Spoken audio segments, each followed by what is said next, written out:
Olá, meu nome é Sebastião Ernesto, eu sou médico anestesiologista e vou falar um pouco sobre estatística básica, um pouco do que a gente precisa saber quando a gente está realizando uma pesquisa em clínica ou quando a gente está lendo um trabalho realizado para ver se os caminhos utilizados na avaliação estatística daquele trabalho são adequados. Em pesquisa, normalmente vamos avaliar a diferença de resultado que ocorre como consequência de uma mudança de situação, provocada ou não.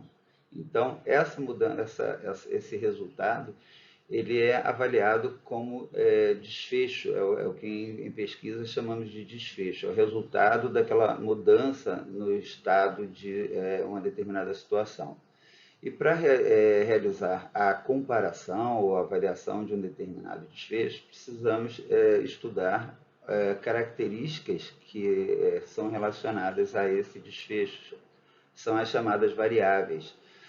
As variáveis são divididas em qualitativas ou quantitativas. As qualitativas, também denominadas de categóricas, são subdivididas ainda em ordinais, nominais e alguns ainda qualificam também um terceiro tipo de variável qualitativa que é chamada de qualidade, cor, etc.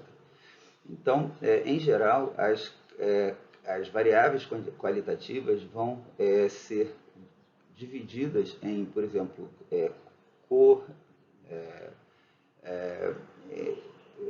características relacionadas à religião, relacionadas a uma determinada característica pessoal dos indivíduos ou dos indivíduos pessoas ou dos indivíduos animais, por exemplo, que estamos avaliando. Então, as ordinais elas são classificadas como qualitativas que vão gerar uma classificação em termos de grandeza sem necessariamente utilizar um número para classificar aquela grandeza. Então, por exemplo, vamos avaliar a escolaridade, o indivíduo que está no primeiro ano, no segundo ano, no terceiro ano, é uma classificação qualitativa ou categórica do tipo ordinal. Uma classificação de pacientes que estejam apresentando uma determinada classificação de gravidade, a gravidade moderada, gravidade menor ou gravidade intensa, e assim sucessivamente. A classificação de dor, por exemplo, é score de dor, então 0 a 10 não significa que o indivíduo que tem uma dor 4 ele tem o dobro da dor do paciente que tem a dor 2. É impossível quantificar dessa forma, é apenas uma classificação numérica de intensidade daquela dor sem dar assim propriamente um padrão matemático de mudança de uma categoria para outra. Então é chamado de variável qualitativa ordinal. Ela divide as respostas segundo um grau de importância, um grau de hierarquia. A, a, a variável qualitativa nominal é um outro tipo, ela designa apenas uma característica, como cor, como religião ou determinado time de futebol. Então, são variáveis qualitativas nominais, apenas diferenciam segundo classes que não têm necessariamente uma característica de superioridade ou inferioridade em relação a outras, são apenas características diferentes. Em relação às variáveis quantitativas ou numéricas, temos as variáveis que são relacionadas a números que são inteiros e impossíveis de serem partidos. Por exemplo, o número de filhos que você tem, o número de irmãos, o número de estados que tem um determinado país e assim sucessivamente. Então, são números que são contados e não medidos. São as variáveis quantitativas discretas. As variáveis quantitativas contínuas, que são aqueles aquelas variáveis que são medidas, como, por exemplo, peso, altura, extensão de uma determinada área, são designadas, então, para um tipo diferente de características, aquelas que permitem uma precisão maior na mensuração daquela variável. Então, repetindo, temos as variáveis qualitativas ou categóricas e as variáveis quantitativas ou numéricas. As variáveis qualitativas ou categóricas são subdivididas em ordinais ou nominais, segundo tenham como padrão ou qualidade ou hierarquia. E as quantitativas ou numéricas são divididas em discretas, que são aquelas que representam coisas que contamos e são representadas com números inteiros, e as variáveis quantitativas contínuas, que são aquelas que são medidas e geram uma precisão um pouco maior. Essa divisão de variáveis, ela tem grande importância no momento em que vamos selecionar o teste estatístico de uma determinada de um determinado estudo. Normalmente utilizamos em uma população a extração de uma determinada amostra, que é feita de maneira aleatória, para que seja então possível de distribuir características que possam alterar a resposta à mudança da situação mencionada anteriormente, seja uma utilização de uma medicação ou mudança para um determinado clima. Então, a distribuição aleatória gera a possibilidade de você distribuir características que possam alterar o resultado de maneira semelhante nos dois grupos. Para isso, um outro fator importante um número de indivíduos nessa amostra que seja um número suficiente para tornar possível o acaso distribuir de maneira mais ou menos uniforme essas características secundárias. Além da classificação da variável segundo sua característica intrínseca, ou seja, ela é quantitativa ou numérica, ou qualitativa, também chamada de categórica, elas também são classificadas segundo a sua importância naquele estudo que vamos observar. Então, nesse tipo de classificação, ela é classificada como variável independente, que é aquela variável que vai ser utilizada como a manipulação ou a observação de mudança natural, que vai gerar então uma resposta que é designada através da variável dependente. Dizemos que a variável é dependente porque ela vai ser alterada segundo a mudança da variável independente. A variável independente, por exemplo, pode ser uma determinada substância ou a dose dessa determinada substância, e a variável dependente, o resultado da utilização daquela substância medicamentosa. Existem outras variáveis, que são as variáveis mediadoras ou variáveis confundidoras, que podem, de alguma forma, alterar a resposta daquela variável dependente. Por exemplo, é um indivíduo que é hipertenso e vai tomar uma medicação X, e essa medicação X leva a uma redução da pressão arterial com uma determinada intensidade. Então, a medicação é considerada variável independente, o resultado da pressão arterial é considerada variável dependente, e as variáveis confundidoras, por exemplo, são o peso do paciente ou a sua dieta e assim sucessivamente. Então, é preciso sempre que estejamos atentos na distribuição uniforme dos grupos para que essas variáveis confundidoras também sejam distribuídas de maneira uniforme. Como disse anteriormente, a diminuição da interferência dessa variável confundidora ou mediadora, ela se reduz à medida que aumenta o número da amostra. Por isso é importante o cálculo da amostra para a realização de alguns estudos. Esse diapositivo traz essa figura interessante com a classificação de segundo o tipo de variável e tipo de situação em que a variável vai ser avaliada e os testes mais adequados para a realização de sua análise. Na primeira parte, em azul, aqui temos a divisão, ou se a variável em um grupo só a ser estudado, se a variável for uma variável categórica, utiliza-se ou o teste de Q quadrado ou o teste exato de Fisher. Isso aí vai ser definido se vai ser um ou outro de acordo com o número de amostras e outras características.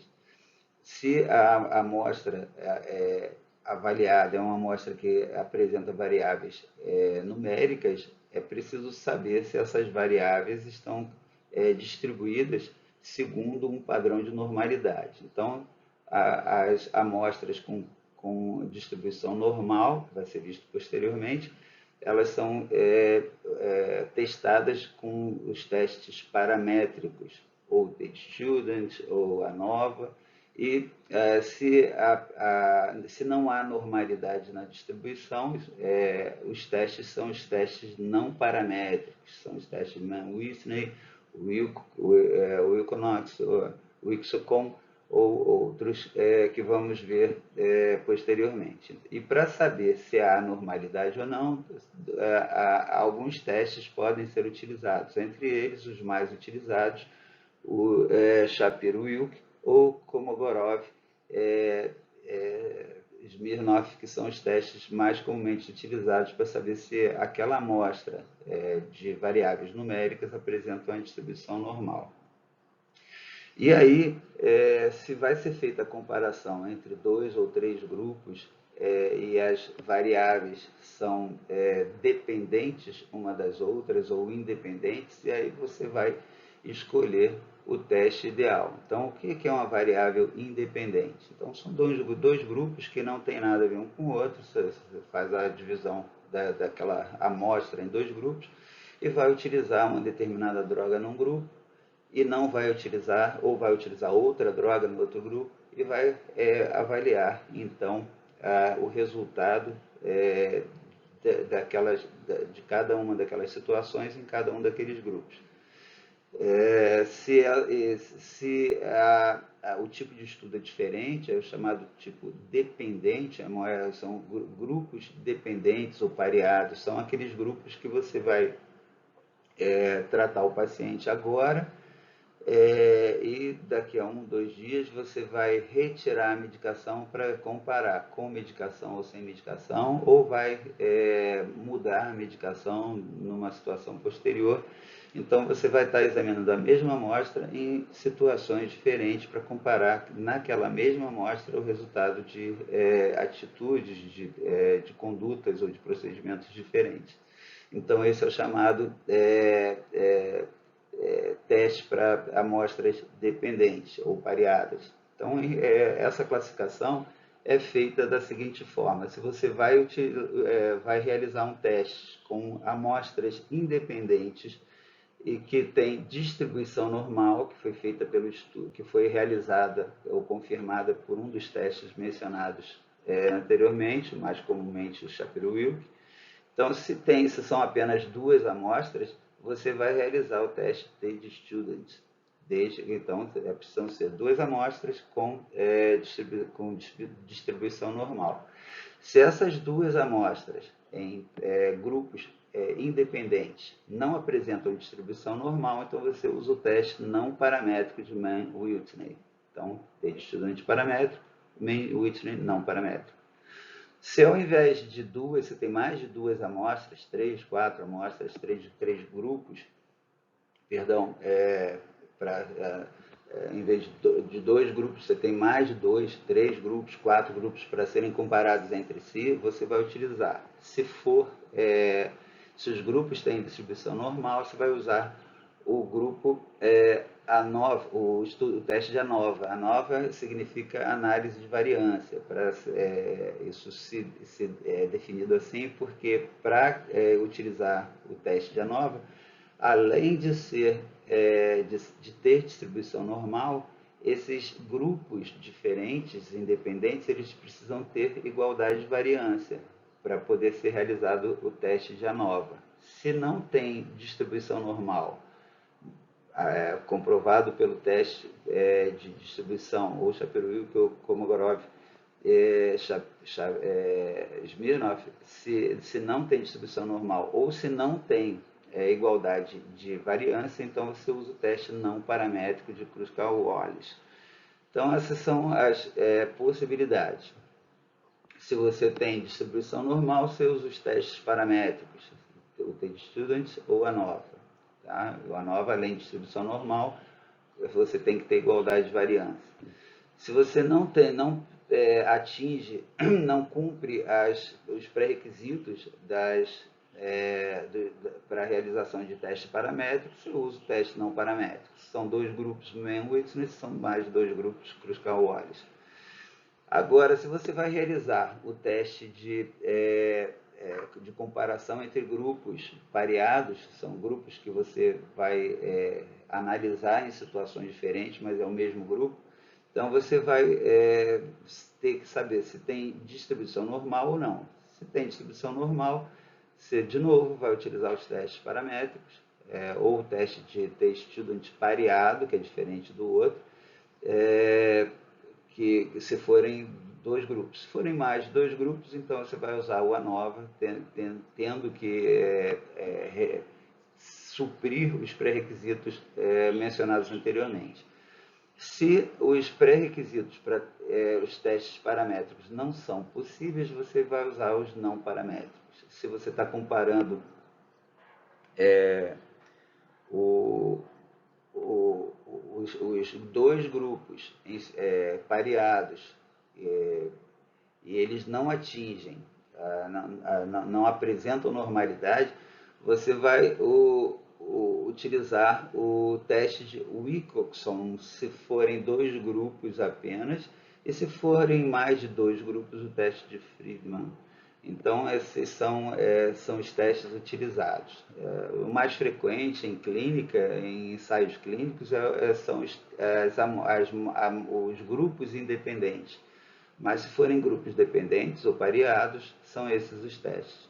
E aqui uma parte mais complexa, nessa parte amarela aqui, que você vai avaliar variáveis quantitativas influenciando em outras variáveis quantitativas. Então, esses são os testes de relação que vão mostrar se há correlação entre aumento de uma dose ou mudança progressiva de uma determinada situação e a resposta consequente a isso. Então, são os testes de correlação, de Pearson ou de Spearman.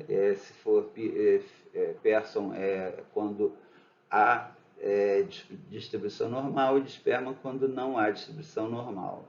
E os testes de regressão linear, que são os testes utilizados para avaliação quando há os testes com amostras pareadas. Então, são os testes pareados para avaliação de correlação. Então, são essas as diversas possibilidades que existem na análise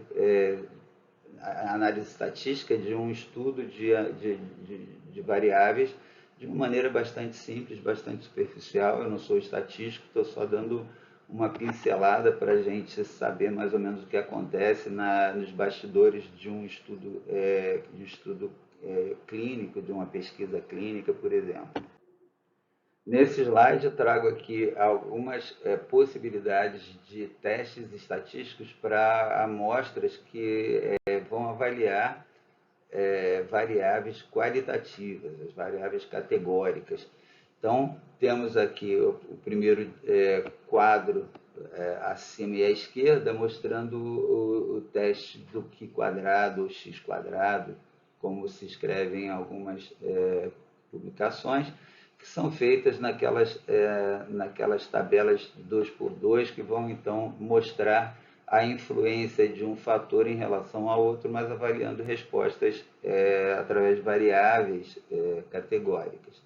De maneira semelhante, temos o teste exato de Fisher, O teste exato de Fischer também é utilizado quando há uma amostra menor, já que ele é um teste mais robusto e permite a comparação ou a avaliação de respostas quando as amostras são pequenas. Quando você tem essas caselas trazendo resultados muito pequenos, por exemplo, menor que 5 em uma dessas caselas, o teste de Q quadrado fica muito impreciso. E aí o ideal é utilizar o teste de Fischer. Esses dois testes são utilizados para avaliar as amostras independentes. Elas vão avaliar proporções de respostas em grupos independentes. Quando você vai fazer o teste pareado, ou seja, vai submeter o indivíduo àquela mesma situação em um momento posterior você vai modificar aquela situação, mas avaliando variável categórica, você usa o teste de McNemar. Esses testes eles podem ser realizados de maneira manual, mas hoje em dia existem uma infinidade de software, uma infinidade de programas que auxiliam no cálculo quase imediato, desde que você escolha o teste certo e abasteça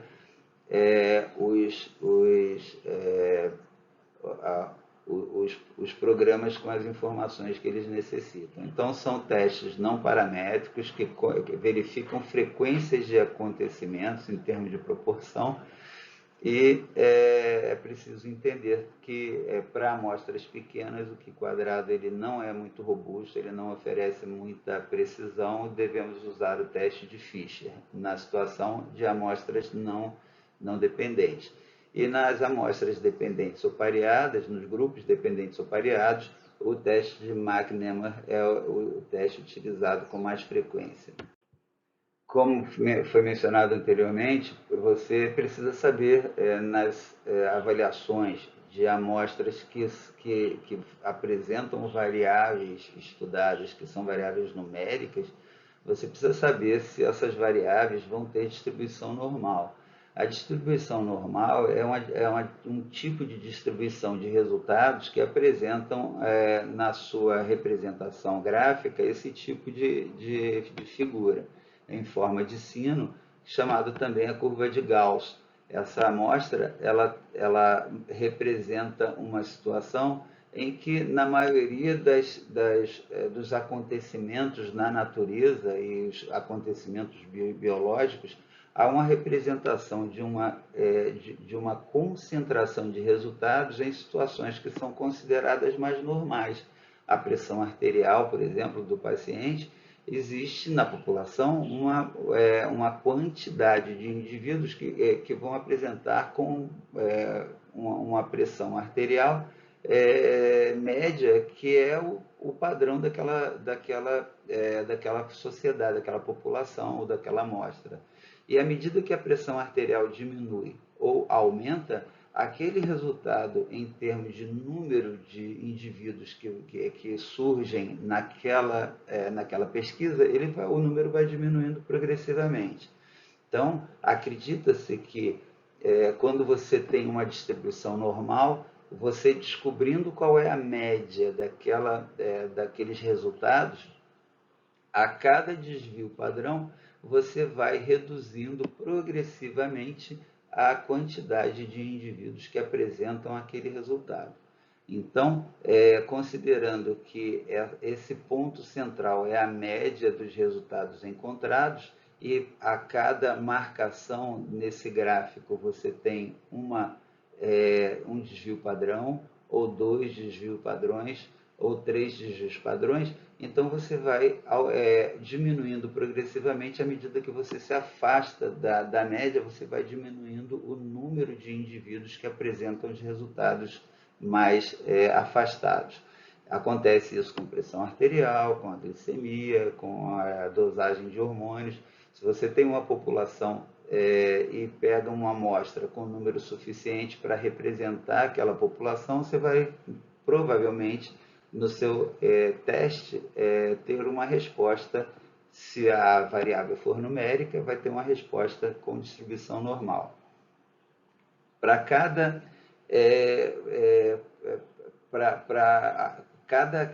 momento, para cada quantidade de desvio padrão que você apresenta, você vai então reduzindo a quantidade. Acredita-se que 68% dos indivíduos vão estar a um desvio padrão da média daquele resultado. Então, 68% vai estar dentro desse contexto, como está representado aqui.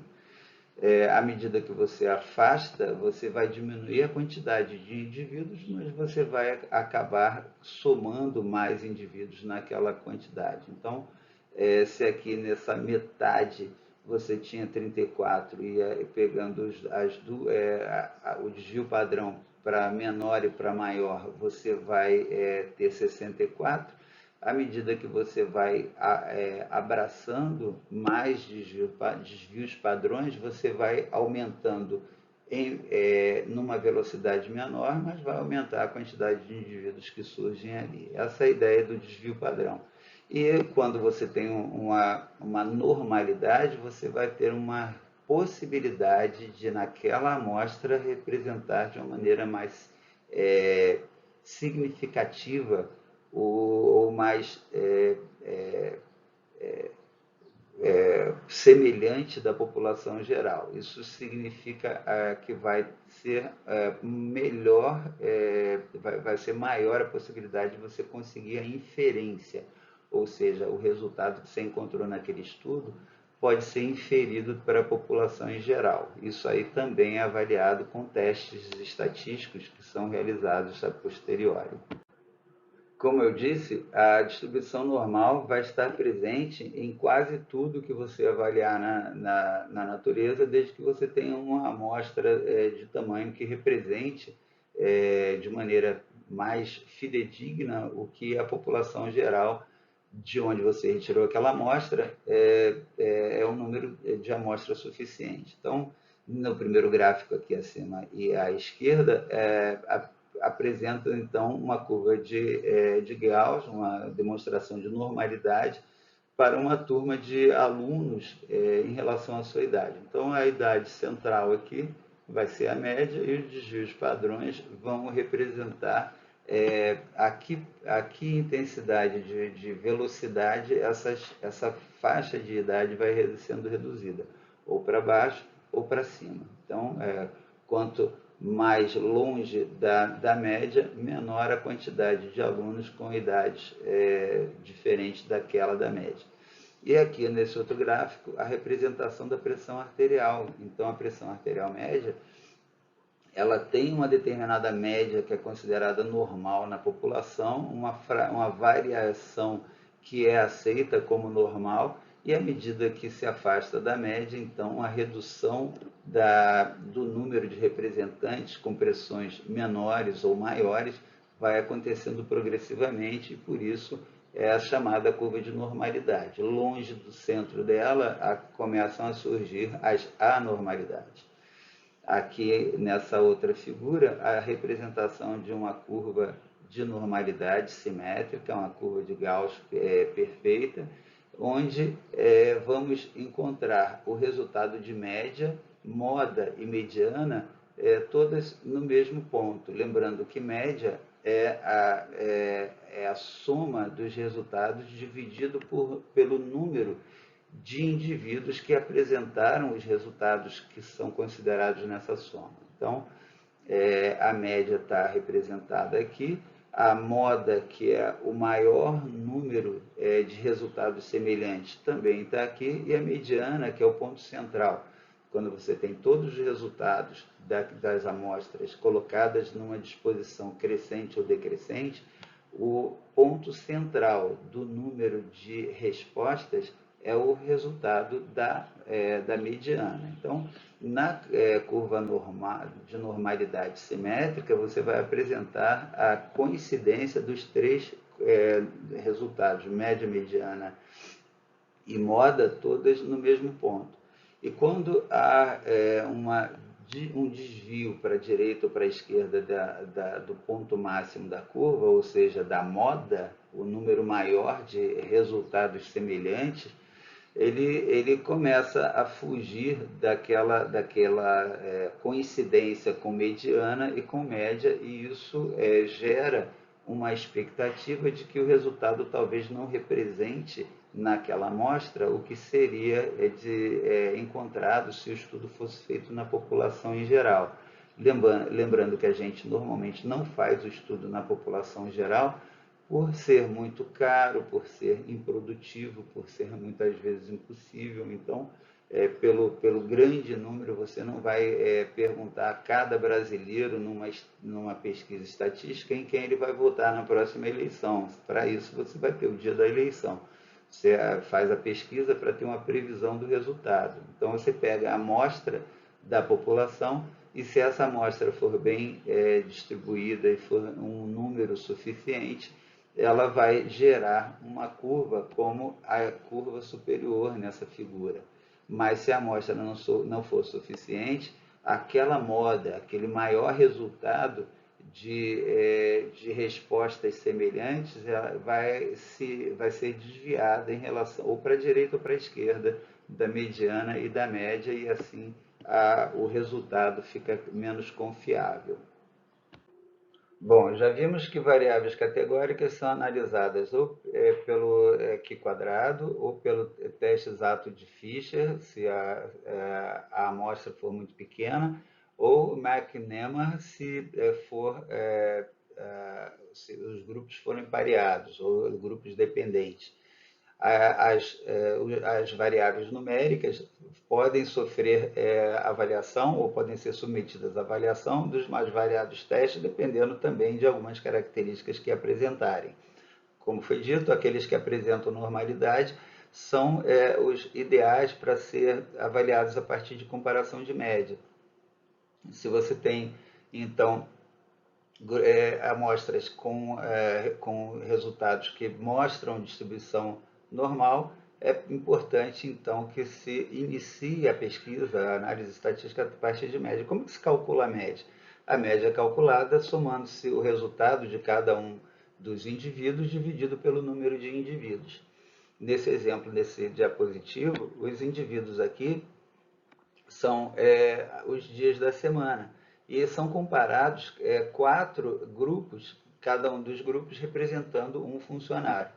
Então, o estudo nesse diapositivo visa saber qual a média de produção semanal de cada um dos funcionários. Para isso, foi somado, foi contabilizada a produção diária de cada um dos funcionários. Então, a produção da segunda, da terça, da quinta, e assim sucessivamente.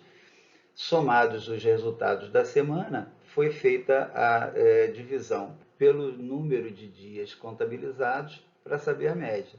Então, no funcionário A, na semana, teve uma produção total de 50 peças, dividido pelo número de 5, que é o representante dos dias em que esse indivíduo trabalhou. Então, ele teve uma produção média semanal de 10 peças, e assim sucessivamente. Então, o indivíduo B teve uma produção na semana de 64 peças, dividido pelos 5 dias que ele trabalhou, ele teve uma produção média de 12,8 peças. Então, isso é um resultado de média. Isso aqui vai ser utilizado em testes que avaliam as estatísticas relacionadas à variável numérica. Mas os diversos testes têm outros pressupostos. Além de necessitar que sejam variáveis numéricas, alguns pedem, algumas outras oferecem ou exigem ou cobram da gente pressupostos que devem ser realizados para a realização daquele determinado teste, como vai ser visto posteriormente. A normalidade da distribuição de resultados oferece para nós alguma garantia de que podemos usar a média como medida de avaliação ou de comparação de distribuição de resultados, que seria a tendência central dessa distribuição.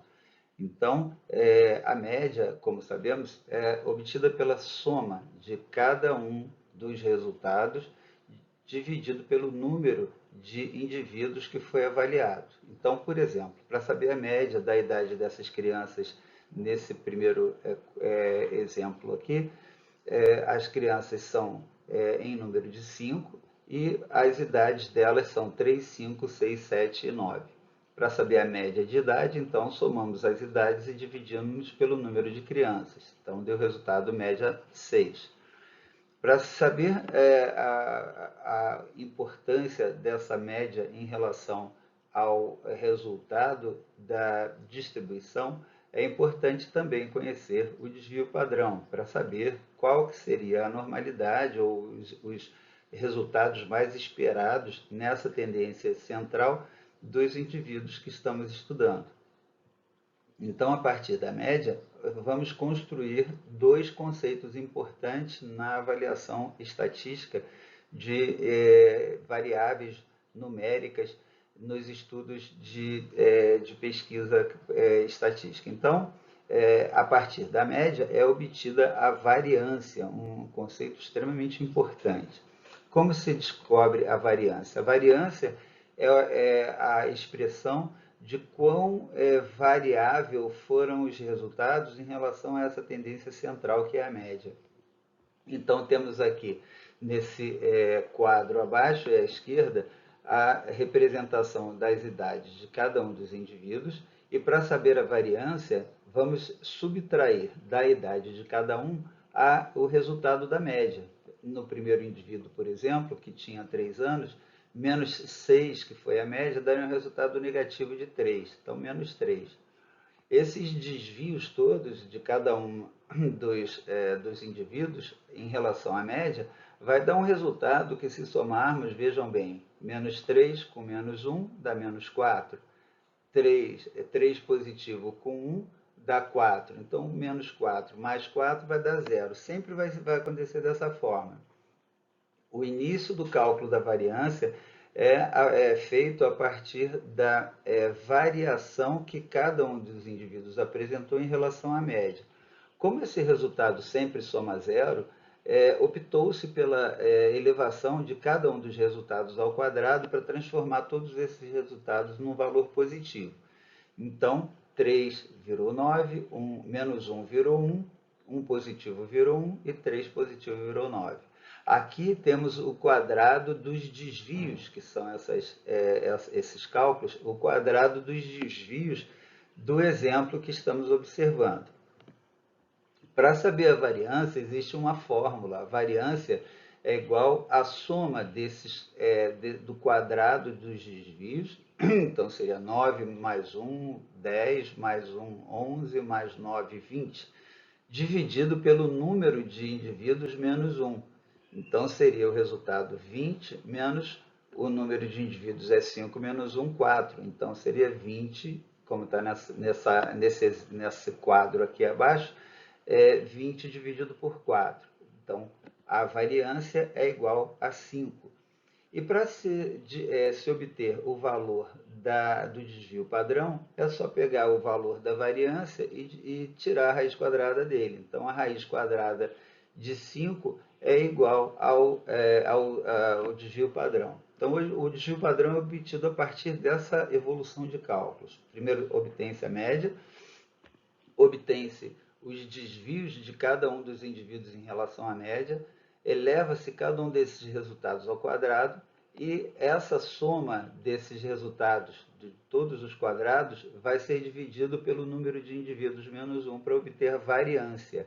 A variância a raiz quadrada da variância vai dar o resultado do desvio padrão. E é esse desvio padrão que vai ser utilizado na curva de Gauss, na distribuição normal dos indivíduos, para saber quantos por cento de indivíduos você vai encontrar à direita ou à esquerda da média dos indivíduos. É assim que se inicia o estudo estatístico das variáveis numéricas. Então, esses cálculos, embora possam ser feitos de maneira manual, a maioria deles é disponível em quase todos os os aplicativos, todos os programas de cálculo estatístico, e é a partir desses cálculos iniciais que vai se obter resultados mais expressivos e mais detalhados, como veremos à frente. Entendendo melhor o que são esses pressupostos, então, os testes paramétricos eles só devem ser realizados se as amostras são aleatórias e independentes. Então, você tem grupos que são independentes um do outro. Você pega na população, de alguma maneira aleatória, você extrai da população um determinado número de indivíduos que vai constituir a sua amostra, e essa amostra vai ser dividida em grupos. Esses grupos devem ser independentes um do outro. As variáveis que são avaliadas, elas são variáveis, como dissemos no começo do vídeo, variáveis independentes, que é aquela que você modifica apenas para ver o resultado de um desfecho, analisado agora pela variável dependente. E a variável dependente ela tem que ter uma distribuição normal na população. Além disso, a variável dependente ela deve ser contínua se o estudo for utilizado for o teste de ANOVA.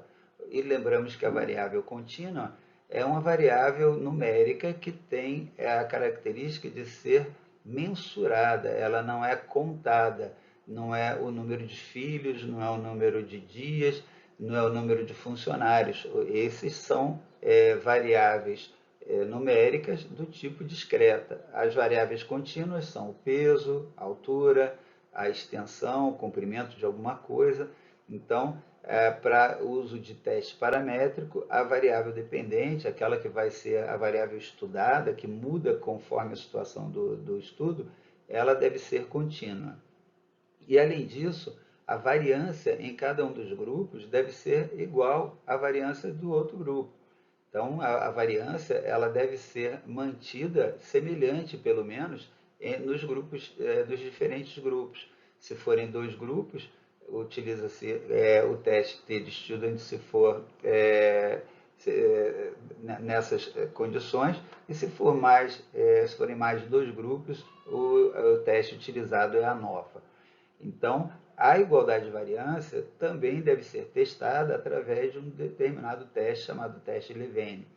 Então, resumindo, os pressupostos para você realizar um teste paramétrico é que as variáveis sejam contínuas, a variância tem que ser semelhante entre os grupos, a variável dependente tem que ter distribuição normal na população, e as amostras devem ser obtidas de maneira aleatória e devem ser independentes na formação de grupos independentes.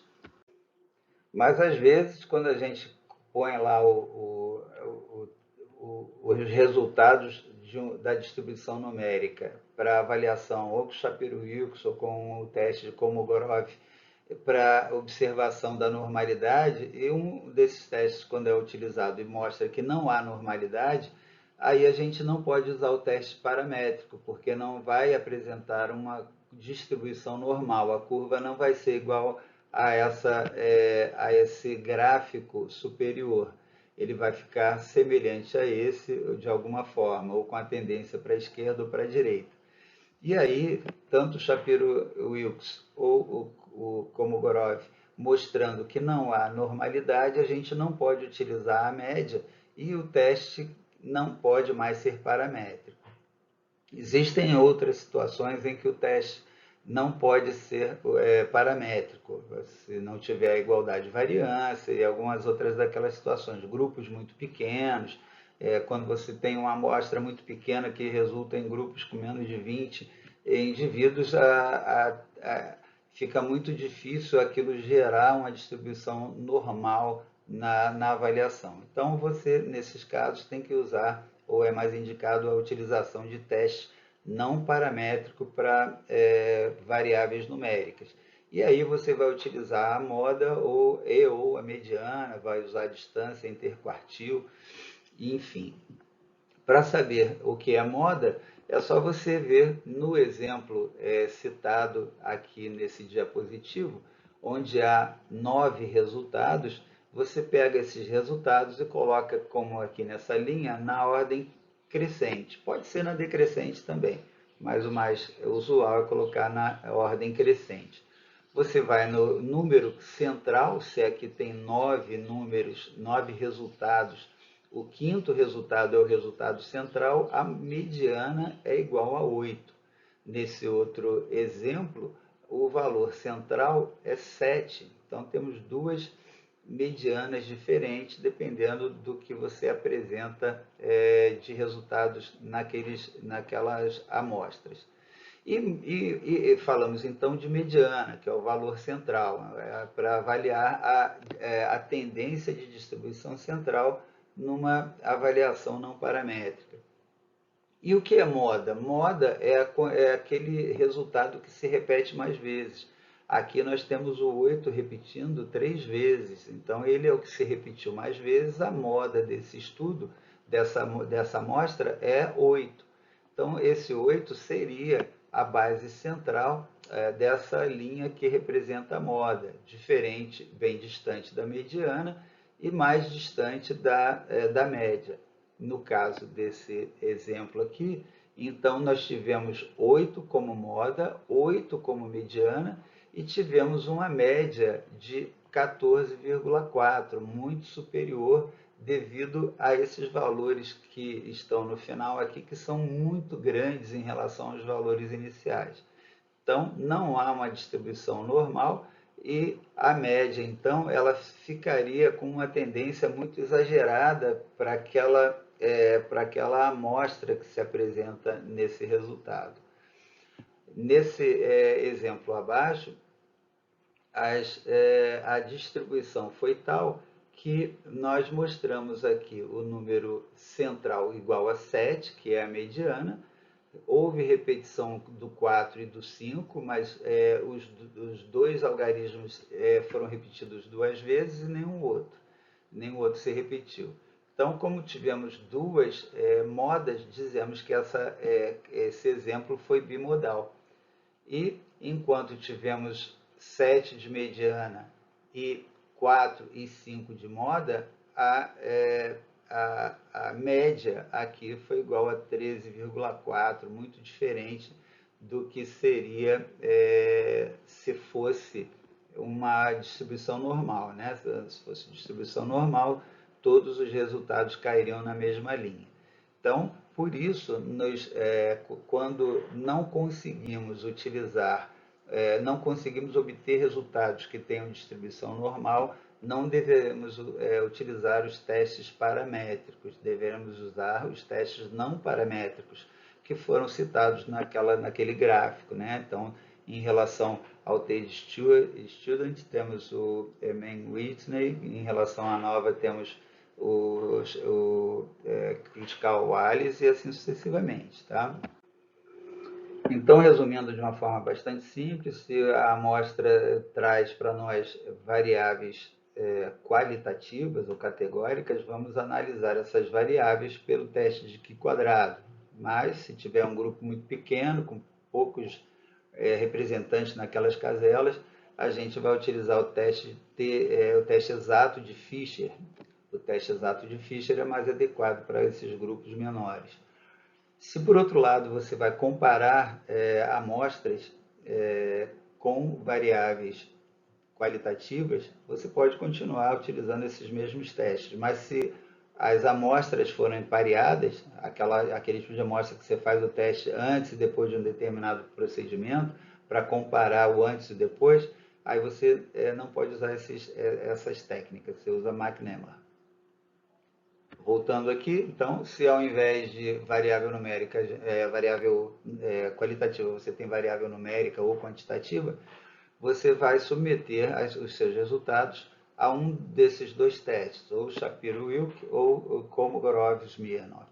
E esses testes mostram para a gente se a distribuição é normal. Se além da distribuição for normal, os outros pressupostos forem atendidos, como a igualdade de variância, etc., a gente vai usar os testes paramétricos. Para 2 grupos apenas, o teste T-Student, para mais de 2 grupos, o teste de ANOVA unifatorial. Se não há distribuição normal ou alguma outra das premissas não é atendida, então, se forem dois grupos, Mann-Whitney.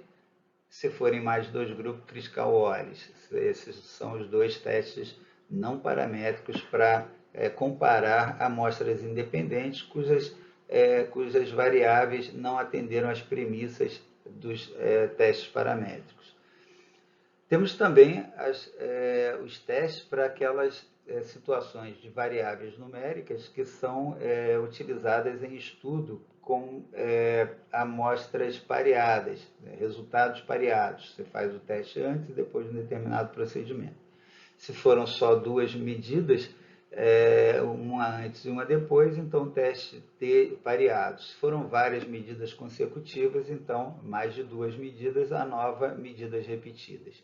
E no caso de não atender às premissas dos testes paramétricos, então o Wilcoxon, se forem duas amostras, duas medidas consecutivas apenas, ou Friedman, se forem mais de duas medidas. Tá? Então, isso foi comentado até agora, e aqui no lado amarelinho, as questões relacionadas às variáveis quantitativas nos dois ramos, nos dois eixos de comparação. Esse diapositivo traz dois exemplos de utilização de técnicas pareadas. Então, temos aqui à esquerda e acima duas medidas consequentes de avaliações estatísticas. Temos a utilização no grupo experimental ou no grupo placebo da avaliação estatística, e depois de algum tempo essa avaliação é feita de novo. Então, são feitas duas avaliações. Se os resultados aqui satisfizerem as premissas de exames paramétricos, é feito então o teste T pareado, teste T de student pareado. Se por acaso não atinge os pressupostos, porque ou não são variáveis numéricas ou não tem igualdade de variância, ou assim sucessivamente, então é utilizado o teste de Wilcoxon. Então, são os dois testes possíveis. Para duas amostras, ou o teste paramétrico o T pareado, ou não paramétrico de Wilcoxon.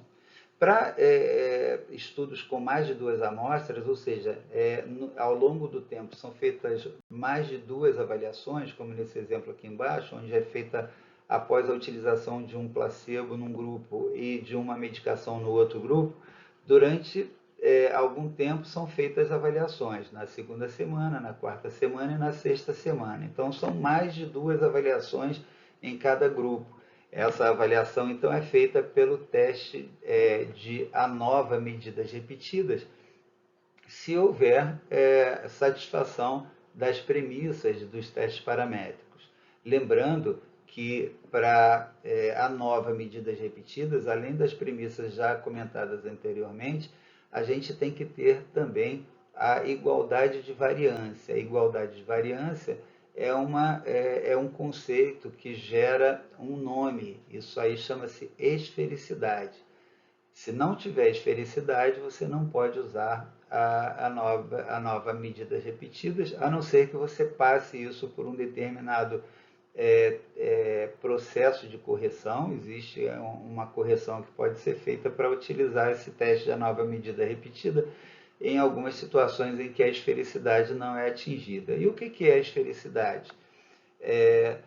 Aqui existem os sujeitos que são avaliados, e aqui são os momentos em que há a avaliação da nova medidas repetidas, o momento 1, o 2 e o 3.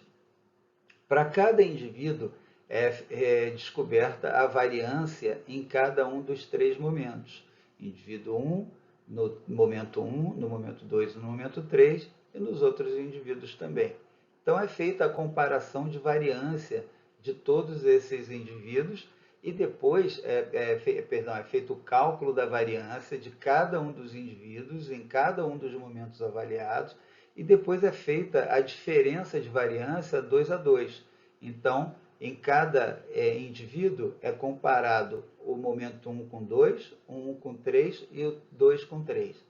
E se não houver semelhança de variância nesse resultado final, dizemos que não houve esfericidade. Então você ou corrige, que existe um teste para corrigir isso, ou então você tem que utilizar um teste não paramétrico, como o teste de Friedman. Então, além das outras premissas já mencionadas, como na nova medida repetida, você tem que ter uma variável numérica contínua, tem que ser grupos independentes, tem que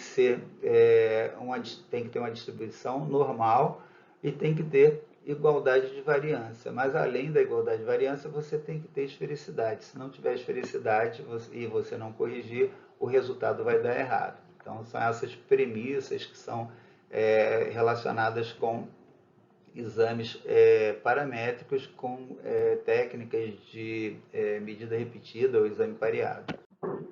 Aqui uma grande tabela, um grande fluxograma representando quais são os testes mais utilizados em cada uma das situações mencionadas e quais são as premissas que devem ser atendidas para a realização daquele teste com segurança.